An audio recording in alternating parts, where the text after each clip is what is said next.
तो फ्रेंड्स मते किछि जण हमर सार माने कहले कि आउ सार हमर सेवक सेविका पई केमिति कोन एनओसी फॉर्मेट लिखिबा केमिति कोन हमर स्कूल रो एचएम को फॉर्मेट लिखिबा ता सहित केमिति कोन एचएम तांकर फॉरवर्डिंग लेटर लिखिबे बीओ को पाखकू मु कहली ठीक अछि ता ऊपर गोटे वीडियो बनै देबा ताले चलंतु आ डेरी करबानी केमिति कोन एनओसी फॉर्मेट एप्लीकेशन लिखिबा हेडमास्टर को पाखकू এবং हेडमास्टर केमिति कोन ताकू फॉरवर्डिंग करिवे बीओ को पाखू ताल डेरी करबानी चलंतु देखिबा।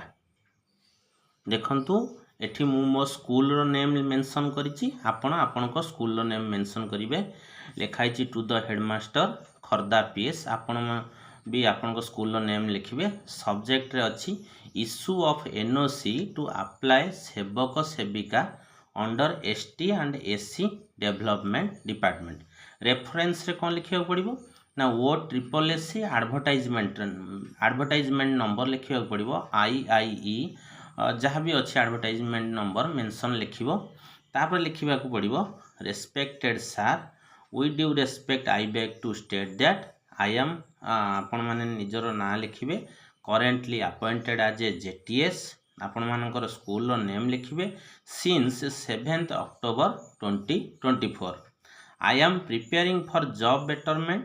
Kindly give me permission to apply सेवक सेविका under ST and SC development department.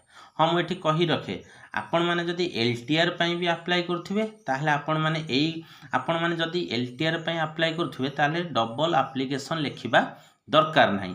आपण एठी जो लिखाइ छी kindly give me permission to apply सेवक सेविका एंड एलटीआर भी लिखि परिबे बुझी पाइले। जदि आपण माने बोथ पई लिखुचंती गोटे एप्लीकेशन लिखले भी चलिबो कोठी ना हेडमास्टर मान पाखको। Therefore I request you to forward my application for an NOC to the BO at the earliest to enable my participation in above mention examination. तापर योर्स फेथफुली आपण को नेम डेजिग्नेशन स्कूल नेम आउ place date लिखिबे। ये थिला आपणकर केमिति कोन headmaster को पाखको एप्लीकेशन लिखिबे ये तार फॉर्मेट थिला। तापरे आमे जिबा कि हेडमास्टर केमिति कोन एप्लीकेशन फॉरवर्ड करिवे तांकर बीओ को पाखु ताकू देखिबा। एबे देखंतु आपणकर एचएम जो फॉरवर्ड करिवे तांकर लेटर पैड रे करिवे।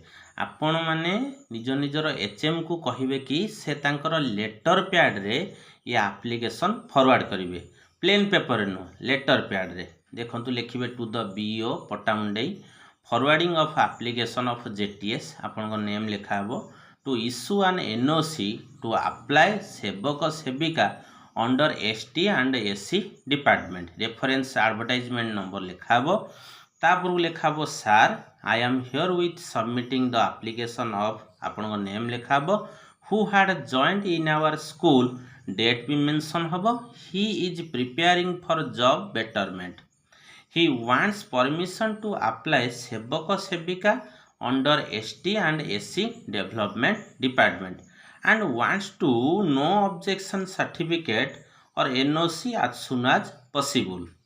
This is for your kind information and necessary action. Yours faithfully HM तांकर सील मारिबे एवं साइन करिवे। आ मु पुणी थरे आ कहूची मने पकई दउची ये जो एचएम फॉरवर्ड करिवे ये तांको लेटर पैड रे फॉरवर्ड करे प्लेन पेपर नो ये तांकर लेटर पैड रे फॉरवर्ड करिवे। आशा करूची वीडियोटी आपण मन पई हेल्पफुल हेई परथिबो। जदि हेल्पफुल हेई परथिबो मंटू गुरुजी चैनल को लाइक शेयर और सब्सक्राइब करबा को भूलिबे नै। जय जगन्नाथ जय जगन्नाथ।